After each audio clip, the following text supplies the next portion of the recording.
દર્શક મિત્રો, આપ જોઈ રહ્યા છો વર્ધમાન 24 ન્યૂઝ. વર્ધમાન 24 ન્યૂઝને સબસ્ક્રાઇબ કરો, લાઇક અને શેર કરો. સુરેન્દ્રનગર જવાહર ગ્રાઉન્ડ ખાતે ₹1387 લાખના ખર્ચે નવનિર્મિત ઓપન જીમનું લોકાર્પણ કરાયું. નાયબ મુખ્ય દંડક શ્રી જગદીશભાઈ મકવાણા, પૂર્વ કેન્દ્રીય મંત્રી શ્રી ડૉક્ટર મહેન્દ્રભાઈ મુંજપરા સહિતના મહાનુભાવોની ઉપસ્થિતિમાં આજરોજ પોલીસ હેડક્વાર્ટર જવાહર ગ્રાઉન્ડ ખાતે સાંસદ સભ્ય શ્રી સુરેન્દ્રનગરની વર્ષ 2021ની ગ્રાન્ટમાંથી નવનિર્મિત ઓપન જીમનો લોકાર્પણ કાર્યક્રમ યોજાયો હતો.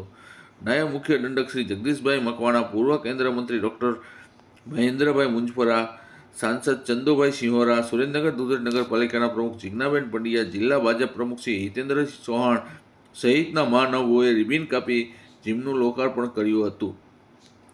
આ પ્રસંગે પૂર્વ કેન્દ્રીય મંત્રી શ્રી ડૉક્ટર મહેન્દ્રભાઈ મુંજપરા, જિલ્લા કલેક્ટર શ્રી કેસી સંપર્ક, જિલ્લા પોલીસ અધ્યક્ષ શ્રી ડૉક્ટર કિરીશ પંડ્યાએ પ્રાસંગિક ઉદ્બોધન કર્યું હતું.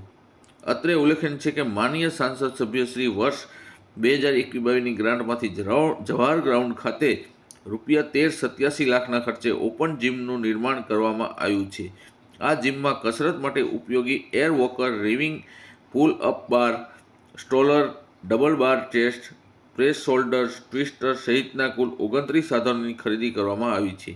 આ કાર્યક્રમમાં ધારાસભ્ય શ્રી પી.કે. પરમાર, પૂર્વ ધારાસભ્ય શ્રી ધનજીભાઈ પટેલ, નગરપાલિકાના પ્રમુખ શ્રી જીજ્ઞાબેન પંડ્યા, જિલ્લા ભાજપ અધ્યક્ષ હિતેન્દ્રસિંહ ચૌહાણ, ભાજપ મહામંત્રી હાર્દિકભાઈ ટમલિયા, ધીરુભાઈ સિંધવ, ડૉક્ટર રુદ્રદત્તસિંહ ઝાલા, નાયબ પોલીસ અધ્યક્ષ વી.વી. જાડેજા સહિતના પોલીસ વિભાગના અધિકારીશ્રીઓ, કર્મચારીશ્રીઓ ઉપસ્થિત રહ્યા હતા. વર્ધમાન ન્યૂઝ, ભટ્ટી ઘનશ્યામ, વટવાણ.